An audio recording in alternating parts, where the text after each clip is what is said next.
Warning: this episode contains brain food that will lead to improved emotional and social intelligence.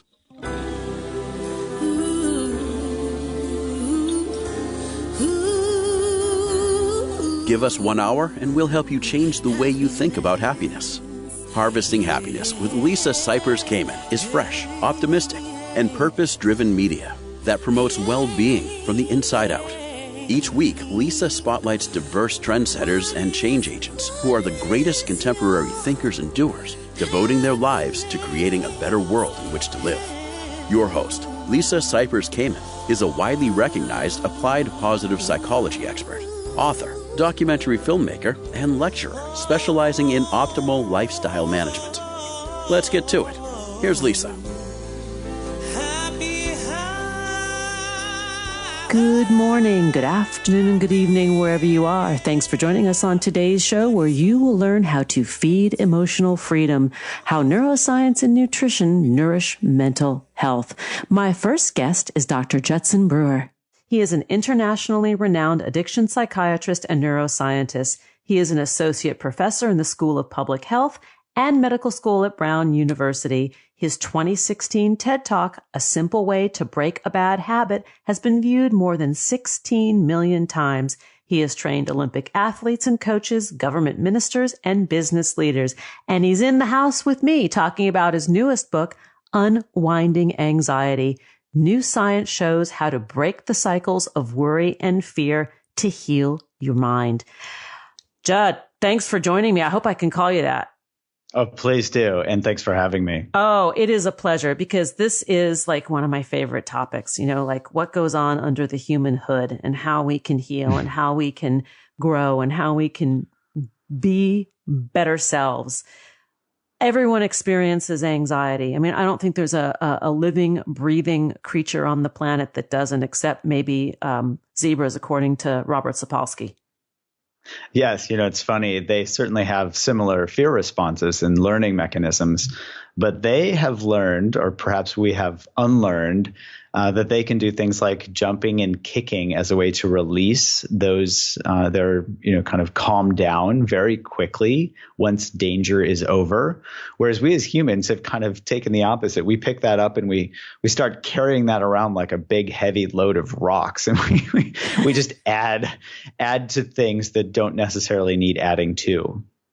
Interesting. So what you're saying is our four-legged zebra cousins just expel all that energy physically, and the two-legged relatives, we just internalize it.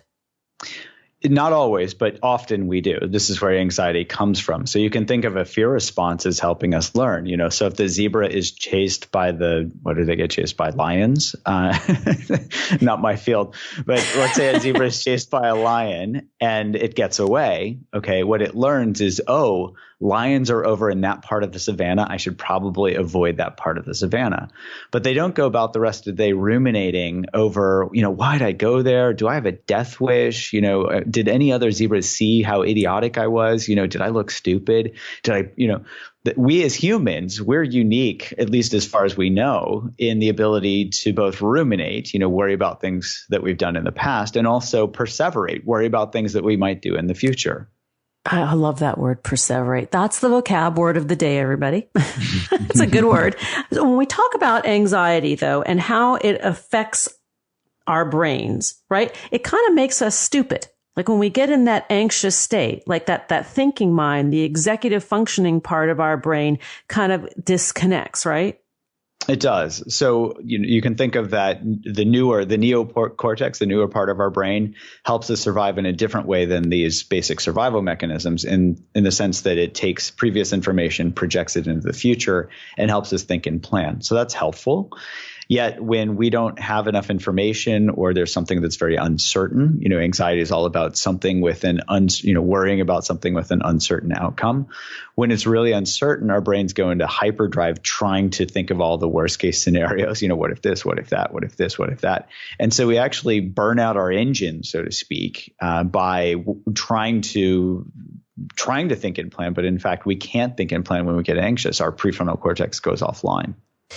And yet, anxiety at its deepest root, I think you touched upon this, is there in a certain sense to keep us aware and vigilant and safe. But then it goes on tilt.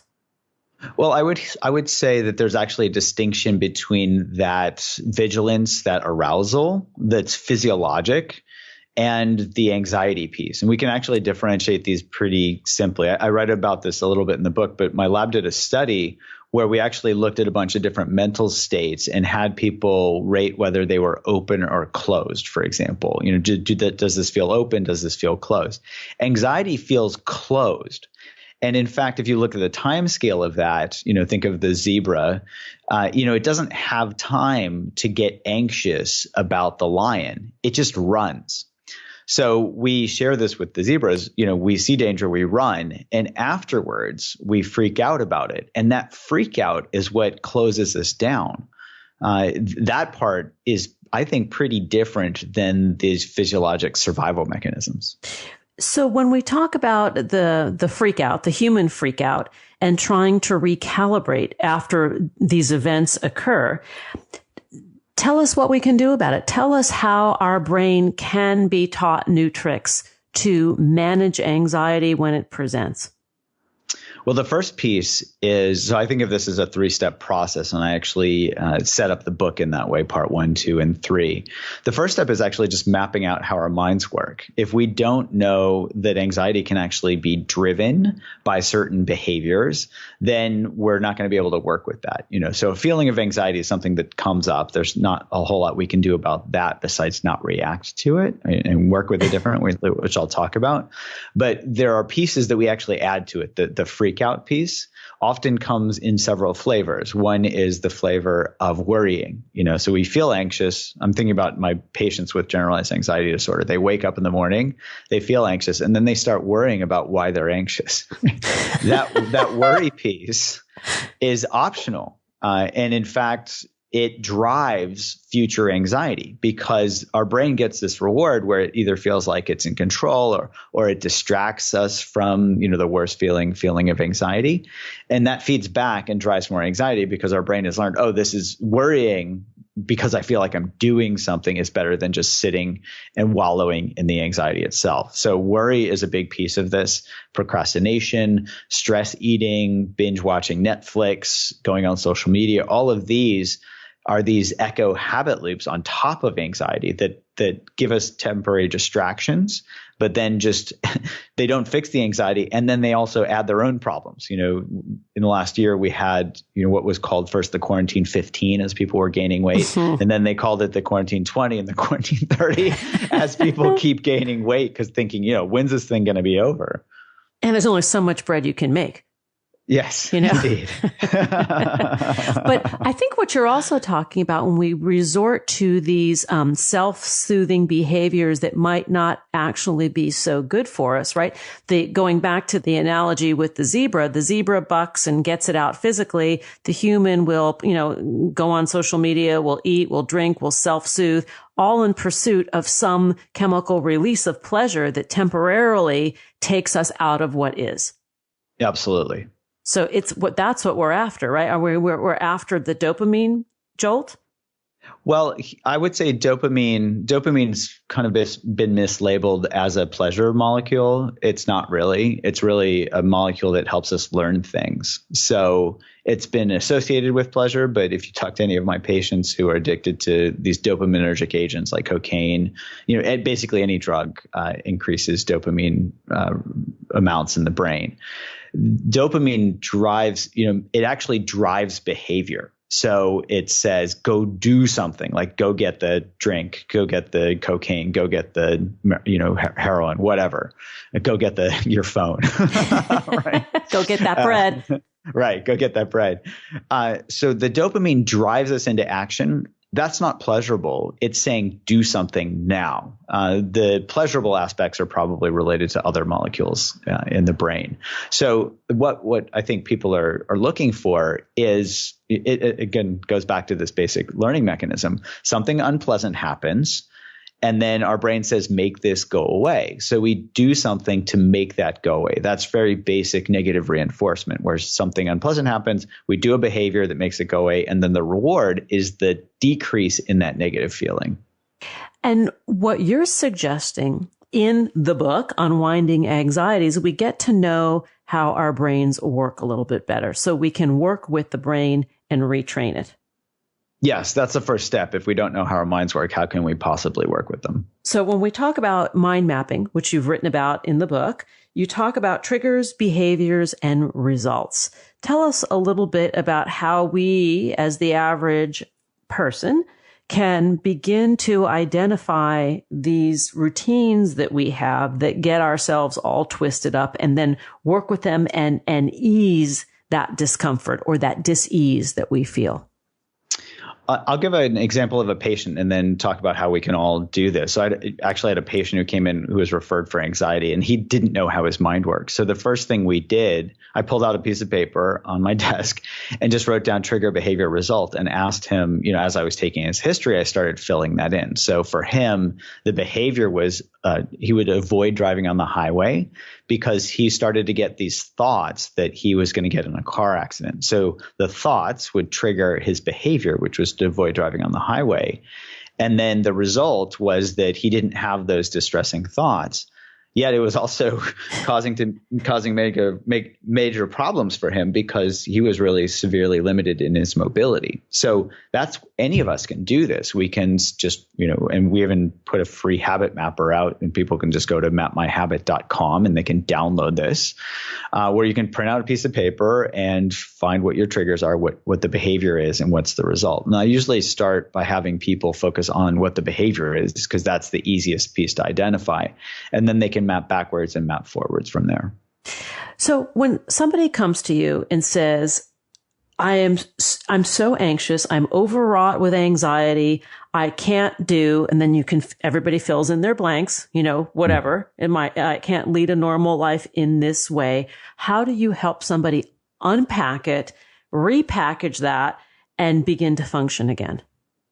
Well, this is something where I hadn't actually learned this in residency training or medical school, but this really focuses on how anxiety can be driven as a habit. So after this first step of mapping, the next step is helping our brain see how unrewarding that behavior is. And I'll give a concrete example. My lab's done studies with this, where, for example, with people who are overeating, we can give them an app-based mindfulness training program it's called Eat Right Now. Anybody can download it. And it's basically where we have them pay attention as they overeat.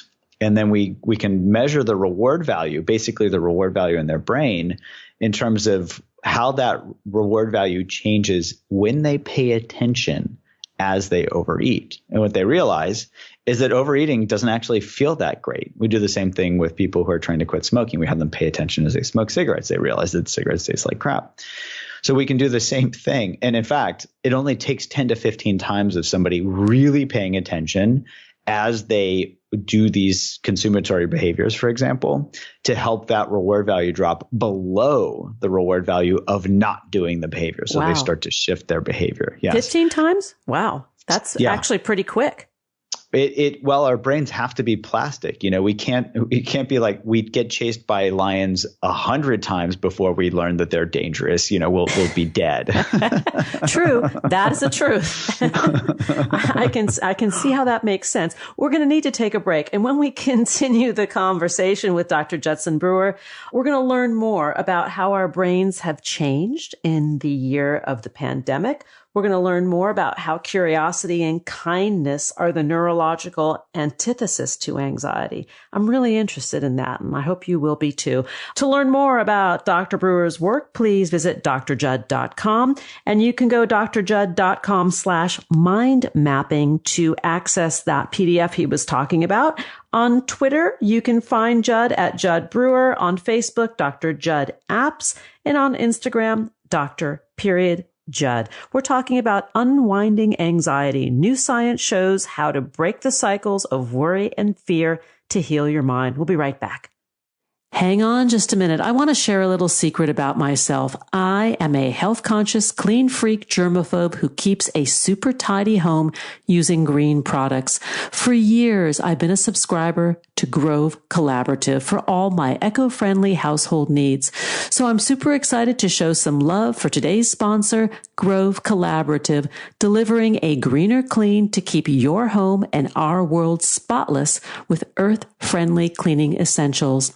Healthy plant-based, non-toxic cleaning products really do work, and the good ones are actually more enjoyable to use. But where do you start and who do you trust? That's where Grove Collaborative comes in. Grove is the online marketplace that delivers healthy home, beauty, and personal care products directly to your doorstep. Grove Collaborative takes the guesswork out of going green. Browse the site for thousands of home, beauty, and personal care products, all guaranteed to be good for you, your family, your home, and our planet. With Grove, it's a one-stop shop for all your natural goods. This saves time, money, and hassle. I'm a huge fan of Grove's heavenly blood orange scented hand sanitizer. So why not join me and more than 2 million households who trust Grove Collaborative to make their homes happier and healthier. Shipping is fast and free on your first order. Making the switch to natural products has never been easier. For a limited time, when my listeners go to grove.co/happiness, you will get to choose a free gift with your first order of $30 or more. But you have to use our special code. Go to grove.co/happiness to get your exclusive offer. That's grove.co/happiness. Let's take a break. We'll be right back. To learn more about cultivating sustainable well-being at home and the office, visit harvestinghappiness.com and explore Lisa's experiential on-site brain fitness workshops, corporate programming, and speaking engagement services.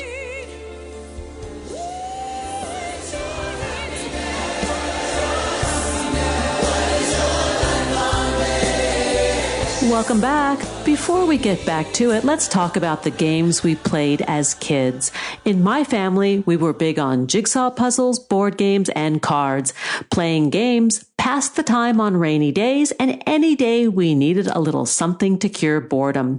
One thing was certain, good times were had by all.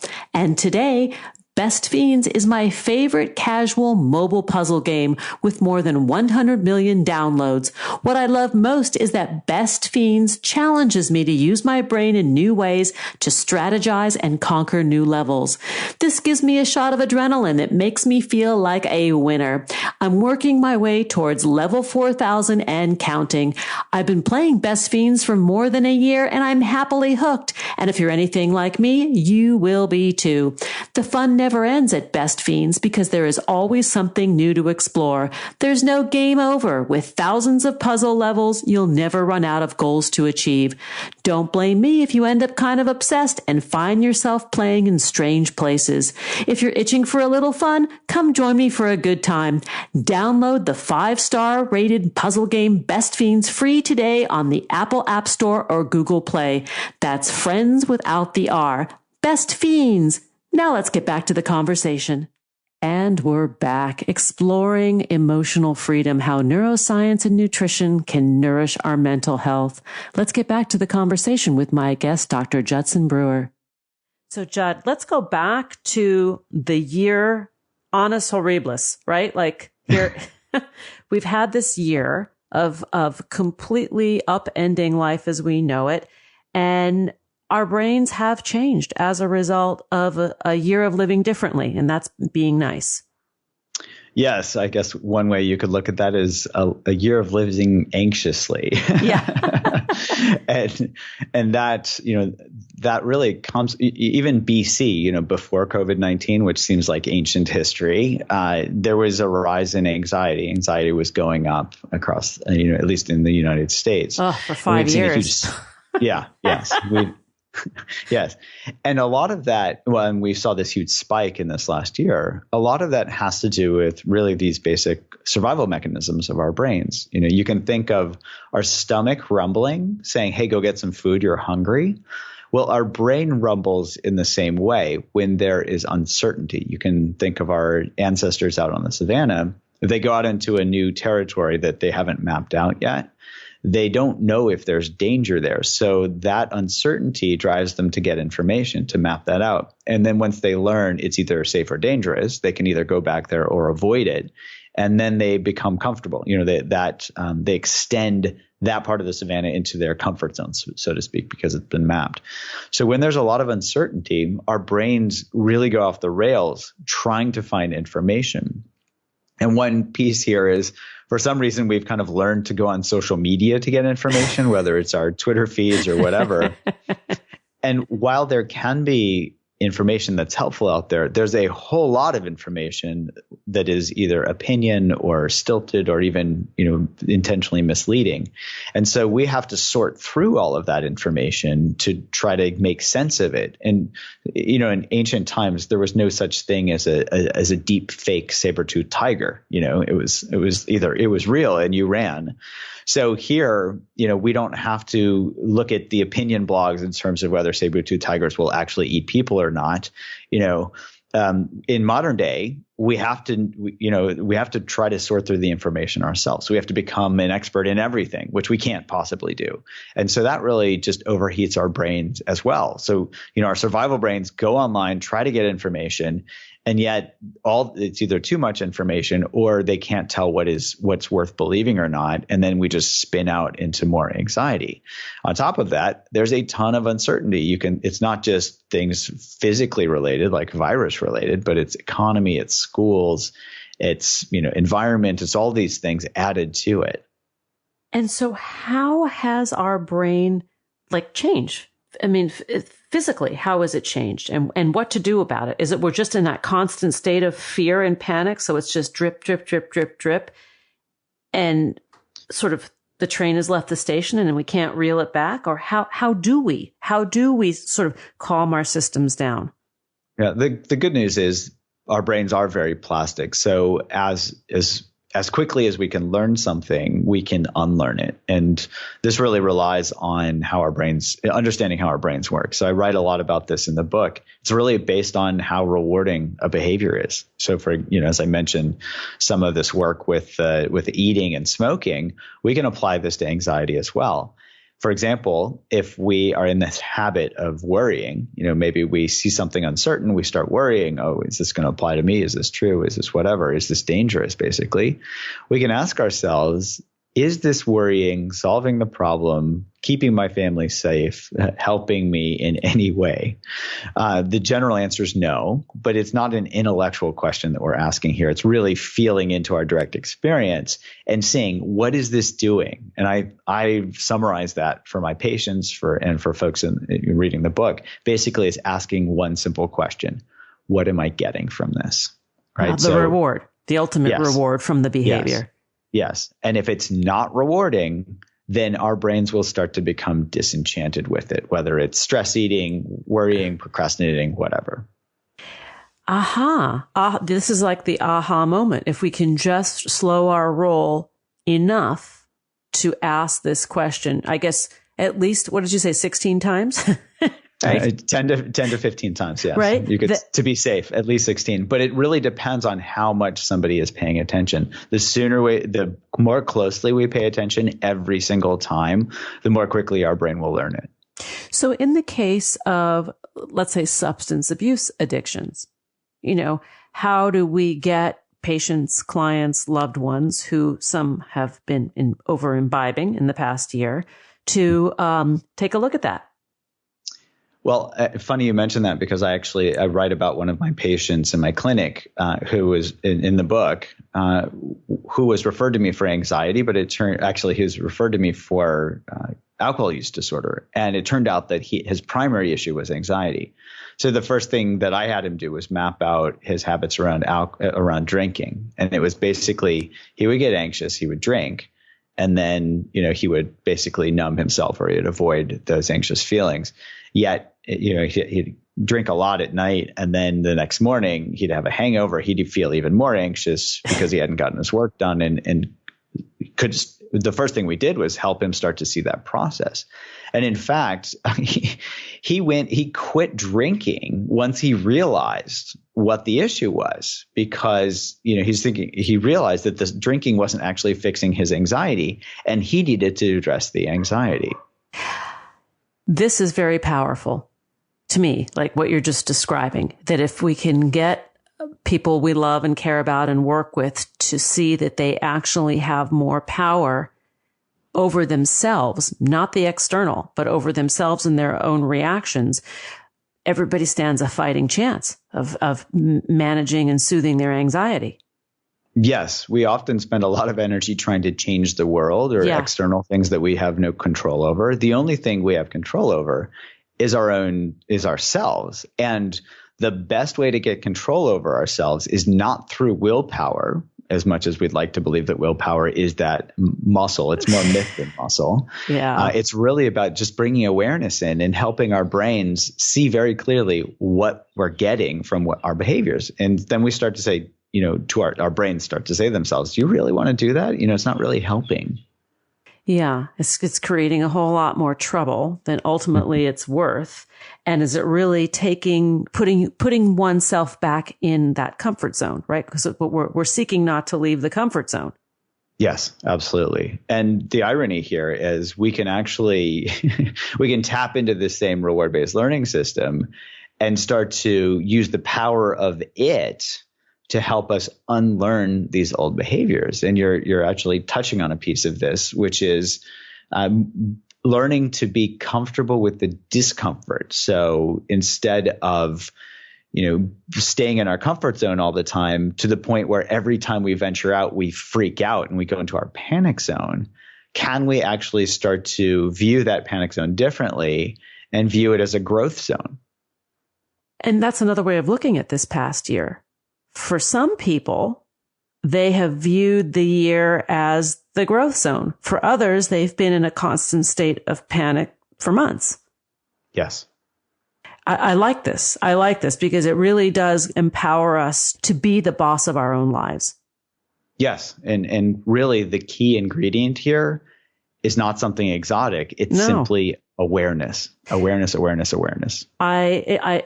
is very, very simple. And, practice makes permanent, or maybe there is no state of permanence, but it makes the shift, the state of shift, a permanent, reality, right? You can move from that high anxiety state to being, somebody who lives with appropriately anxious moments. Yes. And in fact, what our brains will do consistently is always move toward things that are more rewarding. So in the third part of the book, I talk about what's called the BBO, the bigger, better offer.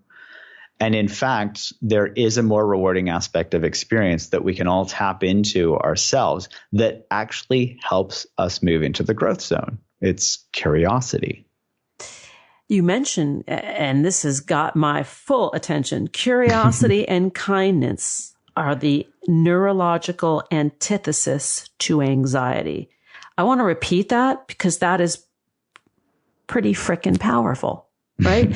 Curiosity and kindness are the neurological antithesis to anxiety. And some people say, well, what do you mean by that? I'm supposed to be nice to myself when I'm feeling like I'm out of control. Yes. So this isn't about platitudes or, just thinking positive thoughts. Right. That's what I love about positive psychology. It's about finding things that are naturally, uplifting and not manufacturing things. Because our brains, it's hard. It's a little hubristic to think that we can outthink our brains. That's funny. Really funny. Yeah. Our brains know best, and they do. My lab did a study where we looked at a bunch of different mental states to see which ones were most rewarding, let's say. And it's probably a no-brainer for anybody listening to think of their own experience. So anxiety feels much worse than curiosity.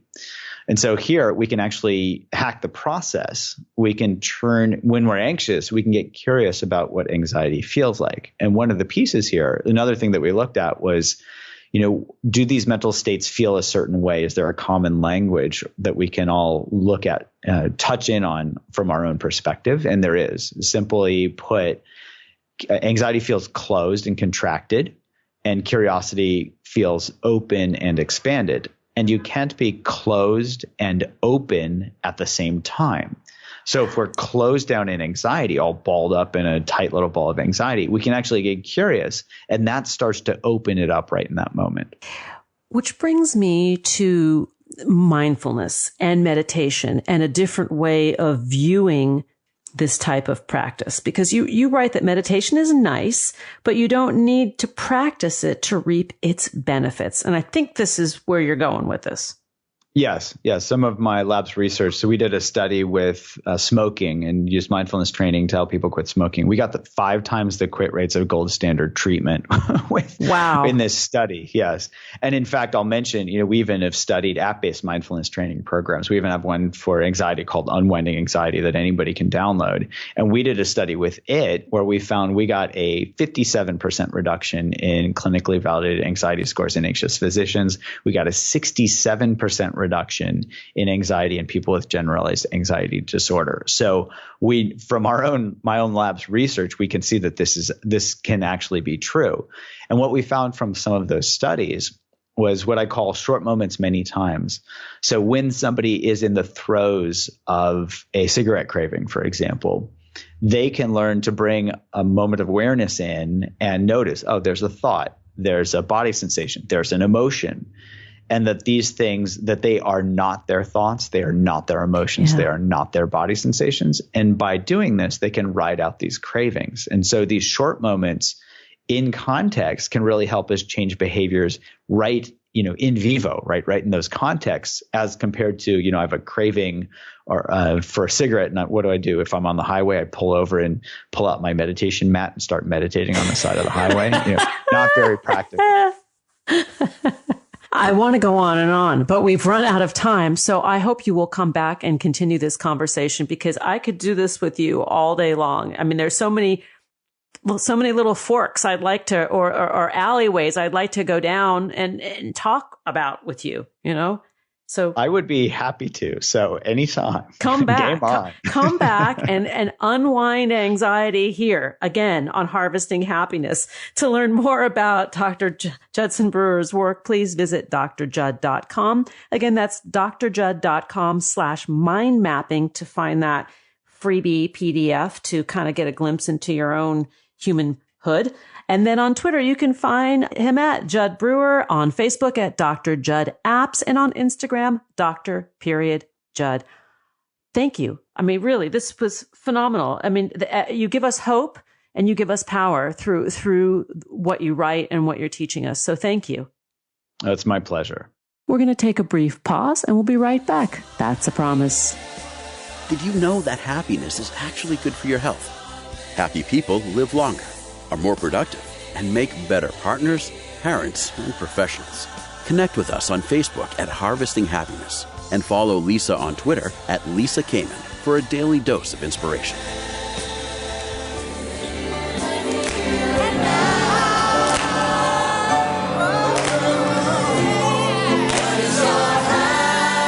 And we are back, continuing our exploration of feeding emotional freedom, how neuroscience and nutrition can help nourish our mental health. My next guest is Professor Julia J. Rucklidge, is a professor of clinical psychology at the University of Canterbury.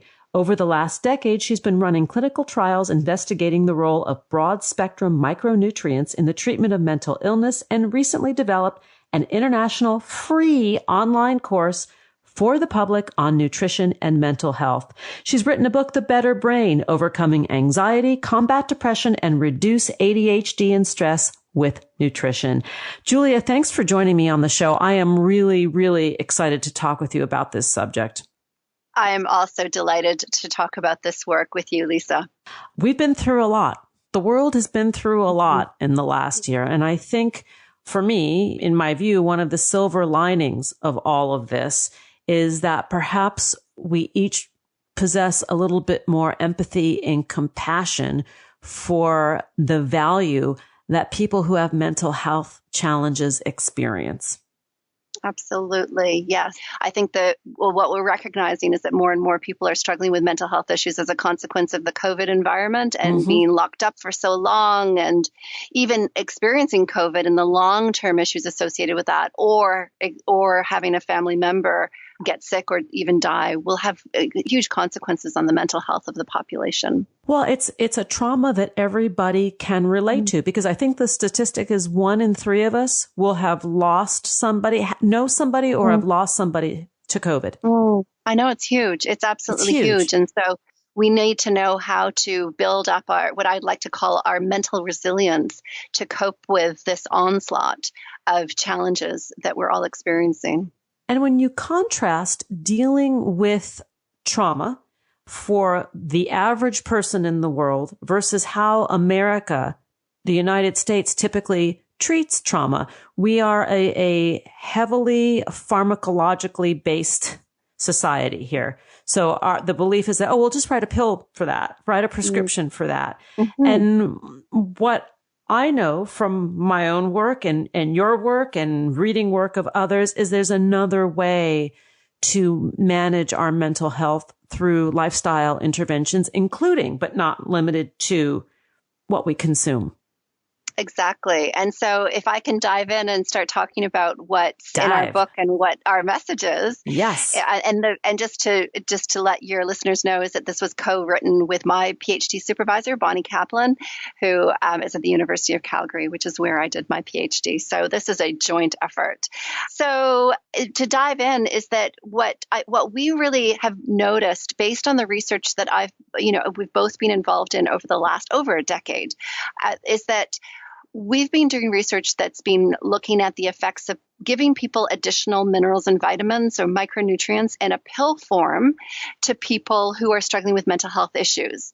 And we do these in very controlled ways. We compare the nutrients to placebo. And what we've observed time over time is that the micronutrients outperform the placebo, which means that the fact that people are getting better in our clinical trials isn't just due to that feel-good, being looked after effect, that it's something in addition to that that we can really only explain by the additional nutrients. And so that got me thinking about, well, if we're having such an impact, a positive impact on people's mental health, and this is like stress, ADHD, low mood, feeling anxiety, poor sleep. Those are the types of things that we've been studying. Is that if you can see these huge changes, why is it? What's happening? Why is it that people are benefiting from additional minerals and vitamins? And so the fundamental thing is that, well, they're not getting it from their food. There's something missing. They aren't adequately nourished by the food that they've been eating. And so that suggests to me is that what's happening is that we have lost our nutritional resilience, the resilience that's conferred to us by having a full tank of gas. That is, making sure that you're giving your brain what it needs in order to be able to operate and to be reactive and to cope with what the environment is going to hit you with. And is this because the quality of the food has diminished over time? Like, in other words, the soil is not as nutrient rich as it once was? Or is it because the average person is not consuming enough nutrient rich food, or both? I think it's both. I think we go into quite a bit of detail in the book about the changes in our food production. And so we have a lot of mouths to feed. We have, over 7 billion people to feed in the world. And so we've had to do a lot of cutting, methods to try to ensure that we can grow crops really quickly, for example. And so we select crops that grow quickly. But when you do that, you reduce the opportunity of the plant to get the minerals out of the soil. And so the minerals are essential for the plant to make vitamins. And so then you end up with a plant that you may think is going to be nourishing, because we're always told to eat your fruits and vegetables and that kind of thing. But maybe that plant is less nourishing to you, or less nutrient dense than it used to be when we allowed the plants to grow in their natural and, under natural conditions. Now we accelerate growth. We use glyphosate or Roundup on our crops to try that they help the plants grow faster. So all of those environmental changes to how we're selecting our food could really be having an impact on our plant. And I say could. In fact, there's data to show that the soils are a lot more nutrient depleted than they should be relative to ideal.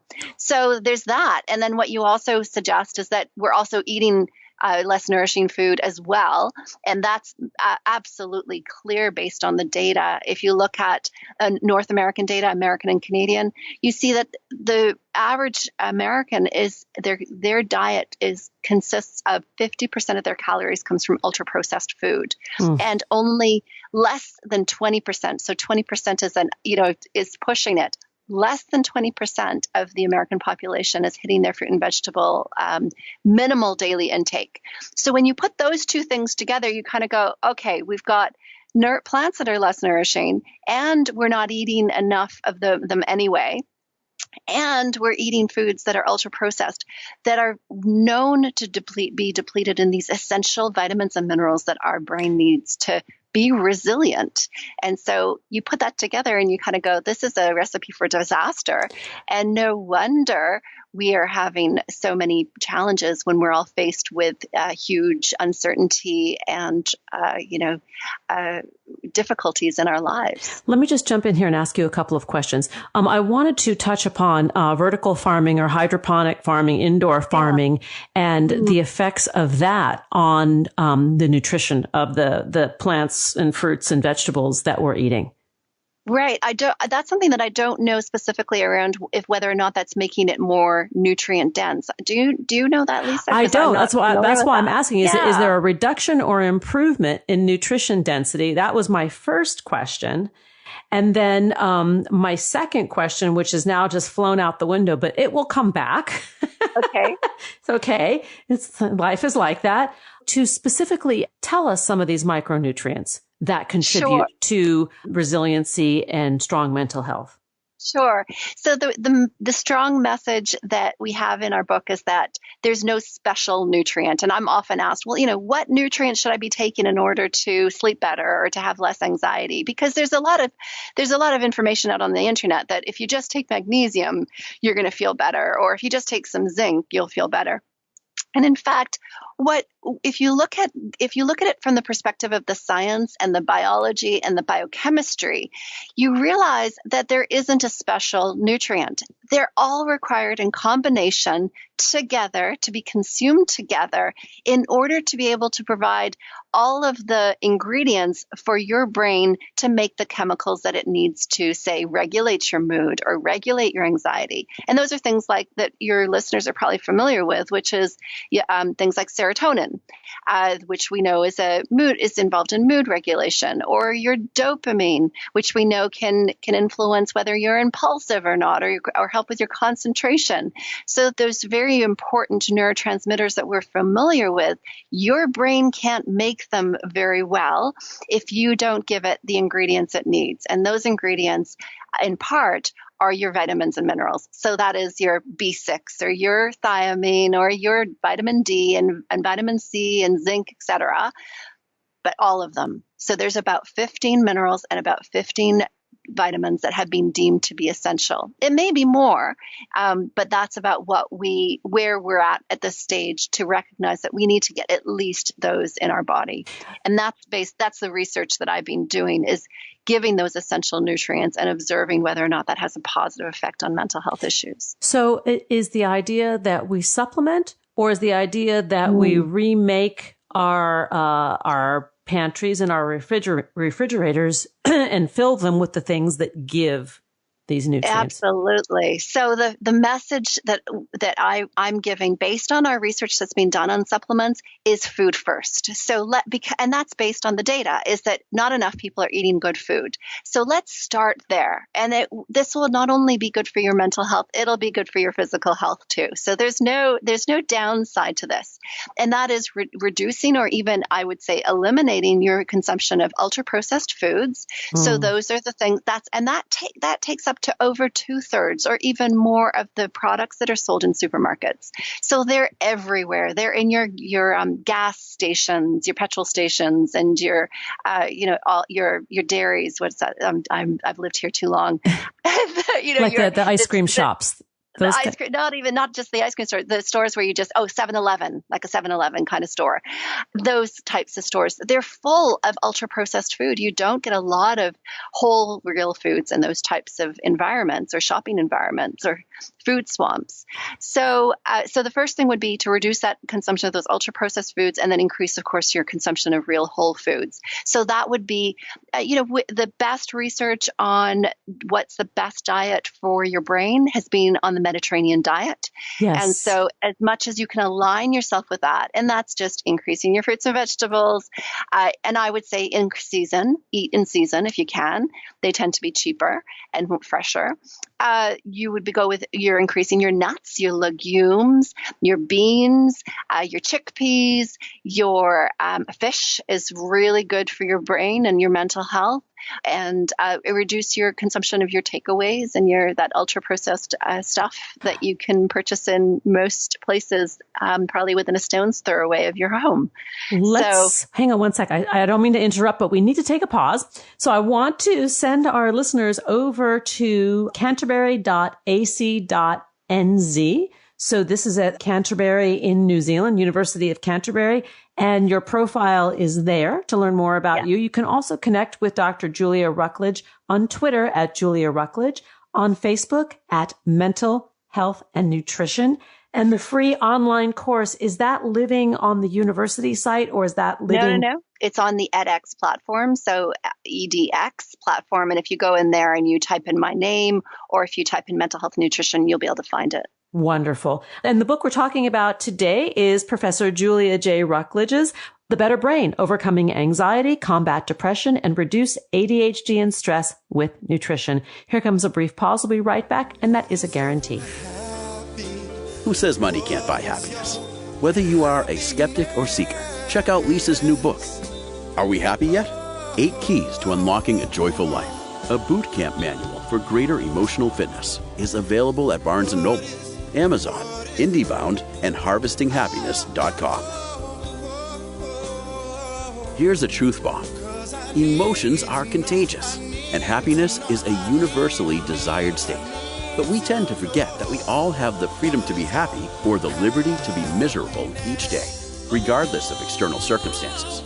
Explore the journey of human happiness, how to find it and keep it, with Lisa's documentary film, H Factor. Where is your heart? Visit HarvestingHappiness.com to learn more.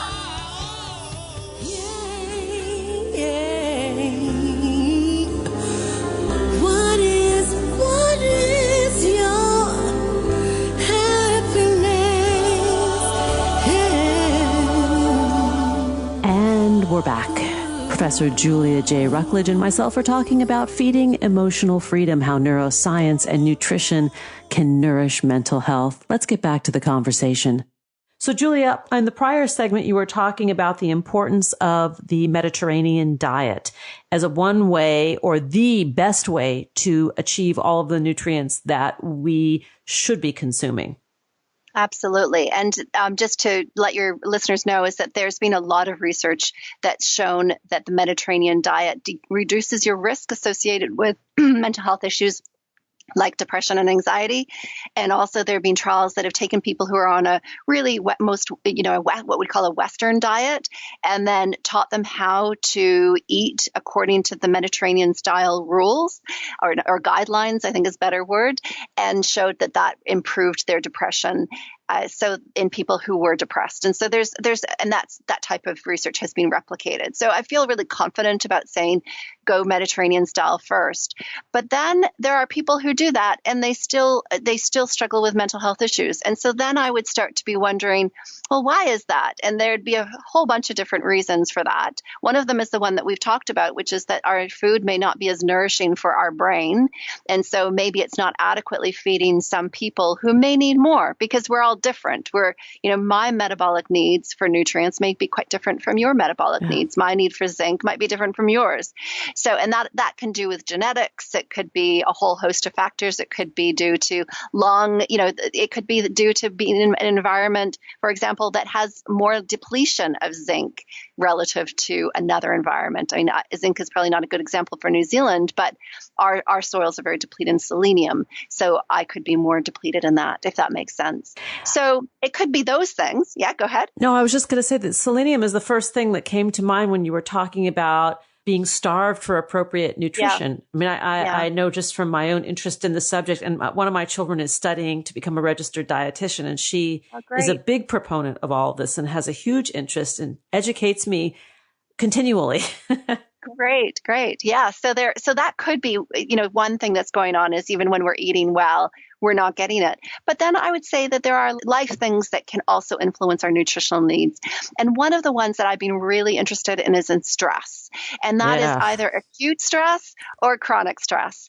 And when I got interested in this because I lived through a whole bunch of earthquakes. In 2010, 2011, our city was rocked by it was only a 6.2 magnitude earthquake, but it was right under our city. And it was massive, and our city got destroyed, and we're still rebuilding, and 185 people died in a few buildings that collapsed. So it was a huge, huge event. And what I had done a study, we had the first earthquake started in September 2010, and that was a huge one, 7.1. That's not the one that destroyed the city, but it gave me an opportunity to ask the question of people who happened to be taking nutrients during that earthquake because they were enrolled in our clinical trials. How did they recover, like in terms of their anxiety and stress after experiencing that massive, trauma? And what we learned was that people who happened to be well nourished, getting these nutrients, while they got very stressed, they recovered far more quickly than people who weren't. So that was a natural experiment. We can't deliberately cause an earthquake in that level of stress. But we learned that from because I was in that kind of research environment where we could ask that question. So that tells me that you're more likely to overcome a stressor if you're already well nourished. Yeah. And so that was a remarkable finding. Then after the February earthquake that I just described, the 6.2 or 3, we then gave people nutrients and looked to see whether or not that helped them overcome the stress associated with having lived through that earthquake and all the subsequent aftershocks. And what we learned was indeed, yes, it helped. So they were more likely to recover than people who weren't taking nutrients. And then we replicated that after a flood that happened in Alberta, Canada. And then again, after a mosque, we had a terrible, atrocious mosque shooting, a shooting in 2 mosques in Christchurch. I know that's, unfortunately, that's the norm in the States for those types of events to happen, but really unusual for that to happen in New Zealand. But we had this opportunity again to give people nutrients to see how well whether or not it could help them with the recovery associated with being survivors. And it did. So I feel really confident about saying that it does seem like when you're under a lot of stress, your body, what it does, it's going to divert all the nutrients to make sure that your fight-flight response works, because that's all about survival. And there's very little left for everything else, like your regulation of your sleep and your anxiety and your mood. So we're topping it up at a time when you're getting depleted. And that, I think, is one of the most exciting results of the work that we've done, is to show that you need to keep replenishing yourself with these nutrients in order to be able to cope better with what's happening. Something comes to mind as you share this, and this is with regards to like food justice and people who might not necessarily have the resources to purchase these high quality foods that you're speaking of. But what about if we make nutritional supplementation free and available? I know. I mean, that would be wonderful because it may, as I said, it may be that eating good food isn't sufficient, although I think that's a great place to start. Yeah. Supplementation, unfortunately, isn't typically covered by either your insurance plans or any public healthcare system. So that is one of the huge, huge barriers. That's right, yet. And I certainly lobby in New Zealand all the time to get them covered because we pay for drugs, but we don't pay for nutrients. And it's a complicated issue as to why it's like that, but it's probably partially got to do with big pharma's lobbying and incredible power. And so they are successful and they're going to keep the nutrient supplements out. And so they work very hard at discrediting this kind of work. And that means that there's less of a opportunity to be able to get it to be paid for by government or by insurance plans. So there's it's an uphill battle to get this changed. And also nutrients aren't patentable. And that also makes for a more difficult opportunity to get them paid for. Thank you for bringing that up because that is an important point. And then when you, conversely, you look at the research that's been done on D3, for example, for mood regulation, right? Or taking the, omega-3s or the essential fatty acids and the role that plays in mental health. Or even during the pandemic, some doctors have been prescribing large doses of zinc and melatonin to their COVID patients. What's that about? Yeah, I know. Well, I mean, it's great that kind of work is being done. I kind of, again, go, ooh, that's just a single nutrient approach. Yes. And there's no reason why you wouldn't, I would say, try the experiment of giving the full array of nutrients. Does it have to just be zinc? And so I think it's great that zinc alone is being shown to be of benefit.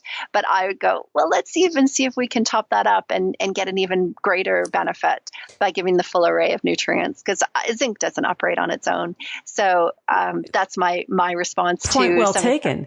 Yeah. So if you were to suggest to the average consumer key ingredients that can be found at the supermarket or at the farmer's market to improve mental health right now, what would you say? Go buy X. Right. So again, no special secret superfood. So it's the array, it's the full array. So again, it's not hard to just know I need to eat food. Yeah, it's everything. I need to eat food that my great grandmother recognizes. So as food. So that's, and I used to say grandmother, but now I think we're at a point where it's probably your great grandmother. So that's your nuts, your seeds, your legumes, your fresh fruit and your vegetables.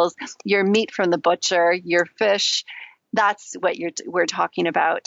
Your whole grains, so that they're not really ultra processed, is much better than things like your white bread. Is not going to give you any nourishing whatsoever for your brain. But there's some wonderful breads out there, for example. White substances. If any white food is probably white processed food is not what we want to be eating, right? Like the sugar, white flours.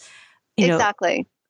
And when you do this, though, when you start to eat those foods, you don't need to worry about reading packages, and you don't need to be worried about getting in, how much sugar am I consuming, because you're consuming then your sugar in a natural form. Yeah. You're not consuming it via an injection into a ultra processed food like in the form of high fructose corn syrup, which is incredibly bad for us and doesn't provide us with anything really good at all for our brain health. So, but by just doing that, I'm trying to make it not complicated that you have to read the labels, because if you're eating real foods, then you're probably, there aren't labels. There aren't any labels. Yeah. There aren't any labels. So, yeah, I wouldn't be guided by the food, by some of the labels that are on foods that say this is, low in sugar or low in fat. I stay well away from anything that's advertising itself that way. We say in our house, if you can't pronounce it, you probably shouldn't be eating it. I think that's a good guideline overall. Yeah. So that's where I would start. And then learning more about the supplements is available also in the book about, because it's so confusing. It's like, well, what do I buy? So we provide all of the evidence-based supplements that have ever been researched for the benefit of mental health. Oh. So Yeah, it's all in the book. So that's all in the book. Let's give it a plug. The Better Brain. Yeah. The Better Brain. I mean, just give the whole thing. Overcome anxiety, combat depression, and reduce ADHD and stress with nutrition.